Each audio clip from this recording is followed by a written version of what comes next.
All right. Hello, everybody. Welcome back to another episode of Daily Palantir, the stream that I do. Today, I have a guest with me.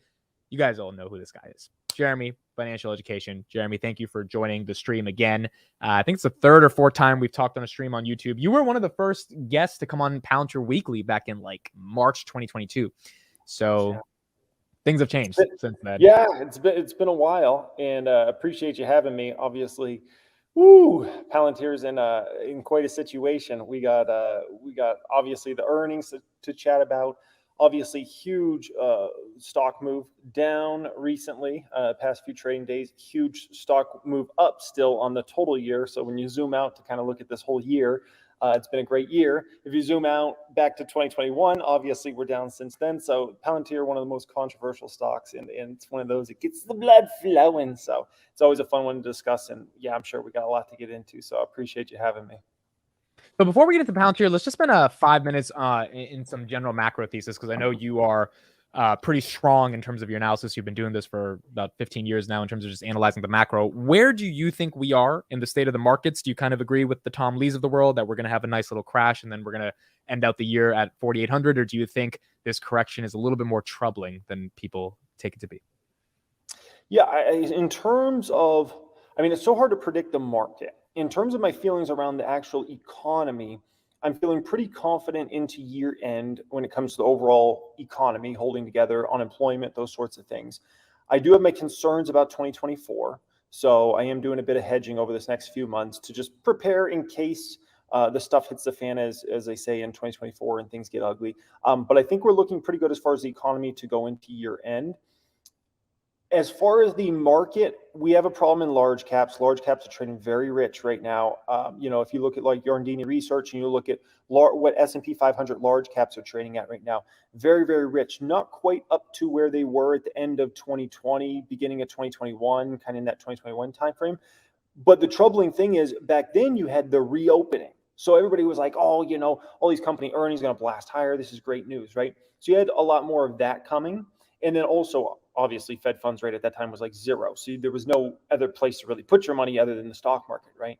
So that leaves us in a tough situation when it comes to large caps. Small caps, mid caps are still trading actually pretty cheap compared to obviously like, traditional time periods. Like if you look at the past 20 years or so. So it's a very good market though to be in if you're pretty educated, because there's certain stocks out there that are phenomenal risk reward opportunities.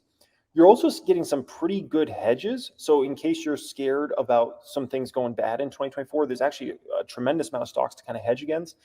And at the same time, if you want to hedge through just holding a little heavier cash, you get 4 to 5% guaranteed on your money between savings account, treasuries right now, which is something certainly in my lifetime I've never, since I was an adult, 2008, we've never had a time period where you could actually get 4 or 5% guaranteed on your money. That's a beautiful thing. So, I know there's always a lot of doom and gloom and things like that. I actually love this sort of market because there's so many different options for you on several different fronts. So. Got it. Okay. Super cool. We'll get right into Palantir. At the end, I have a quick question on, well, actually, no, let's do this first because Palantir is going to be a whole episode. Let's do 2 minutes on this. PayPal, down 13%. I know you're big on PayPal. I'm in PayPal now as well. Has your thesis on that gone away at all, or are you getting really excited about this dip? No, that is the most attractive risk reward profile in the market for me right now. And when I say risk reward profile, just so everybody's aware of kind of what I mean, it's like the chances I could lose 50% on a stock versus the chances I can 2x or more my money over the next 24 to 36 months. And so for PayPal, it's in my opinion, the most attractive in the market right now. And so, that's one. I'm literally buying PayPal every single week, probably through the remainder of this year and potentially into 2024. We'll see where it goes. But yeah, that one is just, in my opinion, it's the easiest money in the market since Meta in Q4 of 2022, in my personal opinion. So. Okay. Love it. All right. And by the way, you have a, I would love to hear from you. Do you have a preference of SoFi versus PayPal? I know those companies have very different stages in their life cycle, but kind of how do you view that? Yeah, I'm bigger on SoFi. I'm a little bit more on the speculative side, the growth names. PayPal I like because I use it every day. And then when I started looking at the levels it was at what, 2017 levels, when it was at $58, $62. I was like, all right, it's worth a risk reward, as you're saying as well. I don't expect it to 300 to go triple like Meta did from 88 to 320. But I do think it can get back to 125 pretty reasonably, hopefully by 2025. SoFi I love because the AWS of fintech kind of narrative they have in terms of them getting a tech multiple, even though they're a bank, which people just aren't anticipating, is really exciting to me.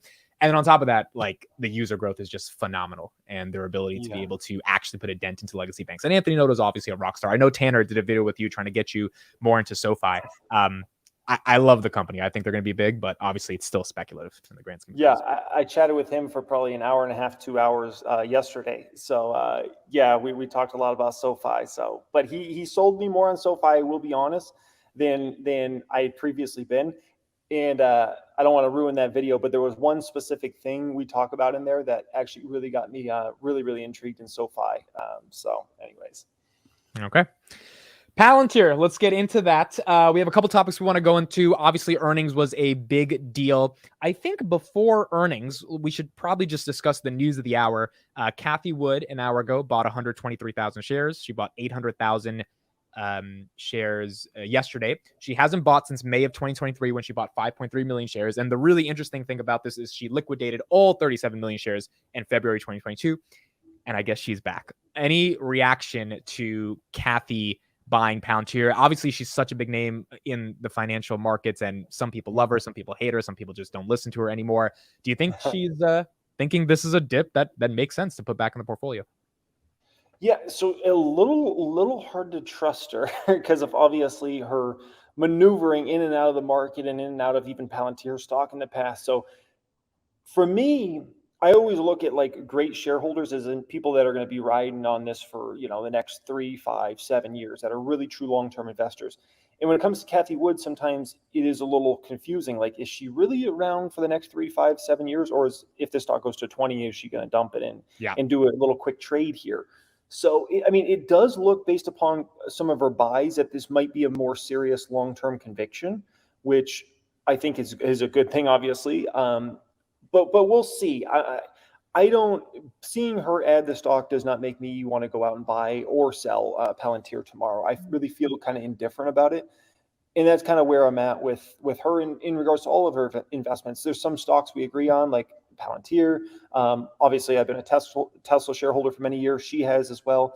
And so there's a few stocks that we got to find common ground. There's a lot of stocks that she holds that I'm just like, I don't see it. Like, why you invest in this company? And that's what makes a market. So yeah, I guess it's a good thing, but we'll see. We'll see.